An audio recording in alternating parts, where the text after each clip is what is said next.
नमस्कार दोस्तों, कैसे हैं आप? मैं हूं गौरव और ये है ट्रांसफॉर्मेशंस। रिसेंटली मध्य प्रदेश के इंदौर के सबसे बड़े सरकारी हॉस्पिटल महाराजा यशवंतराव हॉस्पिटल की एक वीडियो तो वायरल हो ही रही थी, जिसके अंदर मोटे मोटे चूहे एनआईसीयू में नियोनेटल इंटेंसिव केयर यूनिट में आम तरीके से घूम रहे थे और उन्होंने दो नवजात छोटे बच्चों को भी एक तरीके से एक के हाथ पे और एक के कंधे पे कुतर दिया था। ऑल्दो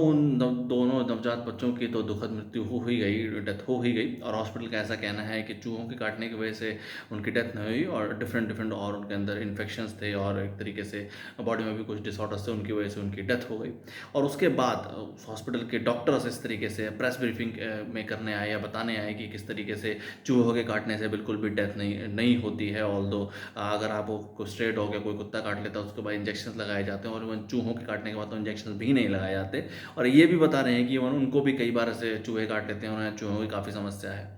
ऑल्दो किसी भी तरह का अगर कोई परेशानी है या कोई भी अगर सिचुएशन सरकारी व्यवस्था खराब है, तो सबसे पहले उसको एक्सेप्ट करना है कि हाँ, ये परेशानी है और ये जो भी इस तरीके की चीज़ हुई है या जो भी इस तरीके की घटना हुई है, बहुत बहुत बहुत ज़्यादा दुखद है। और हम ऐसा सोचते हैं कि आगे इस तरीके की कोई भी ऐसी दुखद घटना ना हो और हम चीज़ों को इम्प्रोवाइज़ करेंगे या इम्प्रूव करेंगे। तो किसी भी चीज़ को अगर इम्प्रूव करना है तो सबसे पहले उसको एक्सेप्ट करना कि हाँ, ये सिस्टम में फेलियर है या इस सिस्टम की कमी है या ये ओवरऑल एक तरीके से हमारी कमी है या ओवरऑल हॉस्पिटल की या सरकार की कमी है, और आगे इस तरीके की घटनाएँ ना हो, दुर्घटनाएँ ना हो किसी के साथ भी, भले कोई नवजात बच्चा हो या कोई बड़ा भी, उसके साथ इस तरह की घटना ना हो। और हम पेस्ट कंट्रोल कराएंगे या और भी इस तरह की कोई भी इश्यूज़ हैं तो उनको हम मैनेज आउट करेंगे या सॉर्ट आउट करेंगे। और अगर इसी तरीके की चीज़ को हम ब्रॉडली बेसिस पे समझेंगे तो इस तरह की चीज़ें क्यों हुई। देखिए, कोई भी सरकारी हॉस्पिटल जो है वो स्टेट गवर्नमेंट के अंडर ही आता है, और स्टेट गवर्नमेंट के अंदर ही हेल्थ केयर एजुकेशन आता है, स्वास्थ्य और एक तरीके से शिक्षा।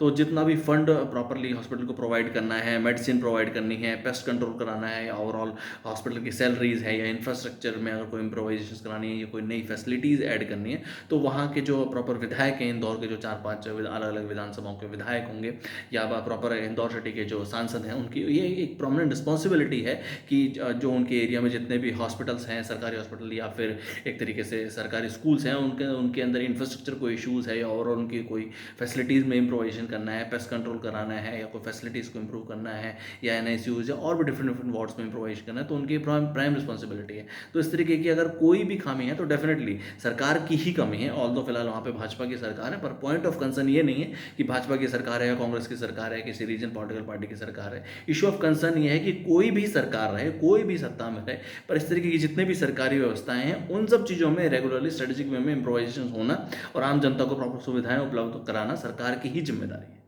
जय हिंद, जय भारत।